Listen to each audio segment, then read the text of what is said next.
We heard this, from one of our Iraqi sources, that President Trump called President Saddam of Iraq, and congratulated him on the completion of the financial reform in Iraq.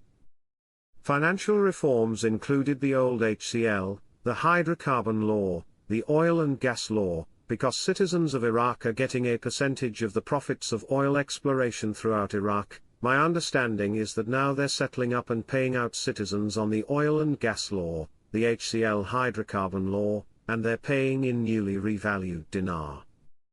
With documents, test of the draft amendment for the budget law. The second reading is done and we are waiting on the third reading to have their budget. We hear the third reading may be on Saturday. The rumors in Iraq are along with that third reading they will announce the HCL. I am told there is a good chance it could be published in this Saturday's Gazette.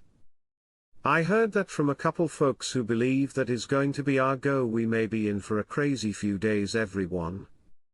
Securities Commission, Iraq Stock Exchange leads Arab financial markets. Quote, the Arab Monetary Fund mentioned in its monthly report for October 2024 the distinguished performance of Arab financial markets, as the Iraq Stock Exchange topped the list of best-performing markets during the month, recording a growth of 12.39%, ahead of the rest of the markets in the region.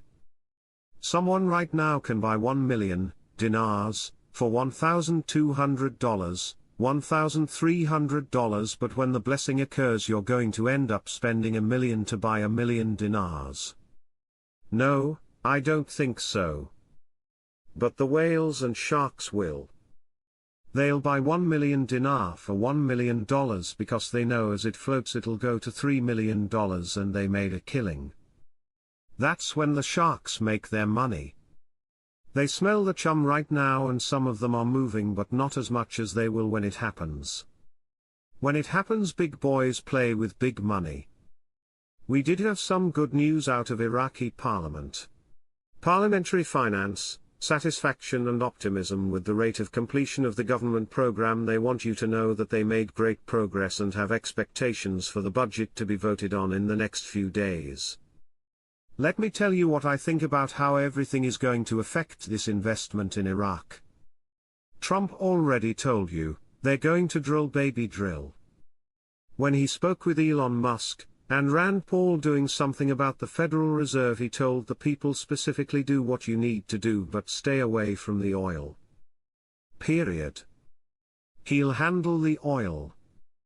We're going back to being the #1 exporter of energy. The last time he did that, it drove prices way down, damn near bankrupt Iraq. That's what Trump did last time for Iraq. The ending of the auctions is very significant and very telling. It was the reason for all this thievery, all of this profiteering that was the lifeline of the parallel market. This is an interesting moment and I think things are being built and put in possession for this stoppage because they said to the citizens, at that time it will be a financial turning point. What comes after the auctions? Purchasing power. Comment, there are rumors HCL is done. Marks, they are operating as if HCL was done. I am convinced it is done, just not officially announced yet. Question, what is HCL? Marks, hydrocarbon law.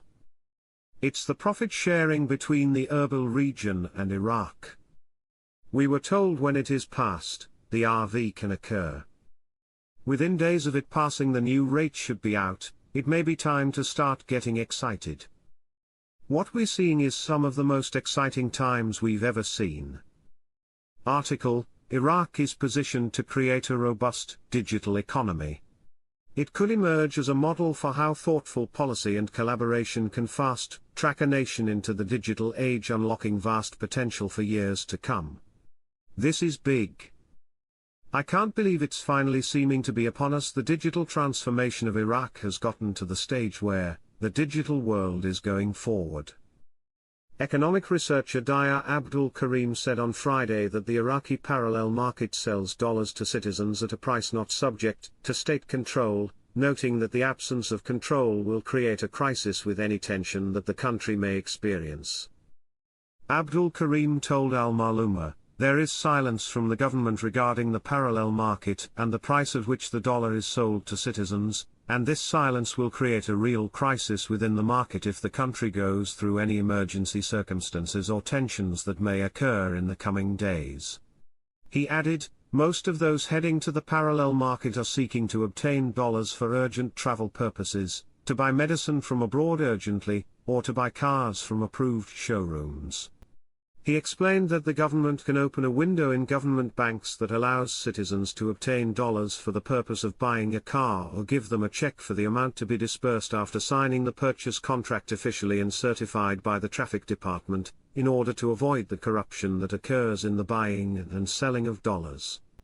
Member of the Unified Anbar Alliance, Mohammed Al-Fardawi, confirmed on Friday that the heads of the political blocs agreed not to pass the ministerial changes in al-Sudani's cabinet, noting that the issue is purely political and far from the House of Representatives. Al-Fardawi told Al-Maluma, the file of ministerial changes announced by Prime Minister Mohammed Shia al-Sudani in the past period is related exclusively to the heads of the political blocs and not to the House of Representatives. He added, the Speaker of the House of Representatives and the members of the House will not be able to impose their word or decide the issue of ministerial amendments, as the issue is decided politically between the leaders and heads of the blocs. He explained that the heads of the blocs agreed more than a week ago not to settle the issue of the ministerial reshuffle, despite the fact that change is natural for any minister who fails in his duties, but there is an emphasis on keeping all ministers in power. Al-Musawi said in an interview with Al-Maluma, the theft of the century in Diyala is one of the important files whose details must be revealed to the public and the identity of those involved must be revealed, especially since the amount of money reaches 40 billion dinars. He added, it is naive to say that employees in simple positions were involved in this crime without support, empowerment and facilitation from influential figures who have power and control in order to steal this huge sum of money.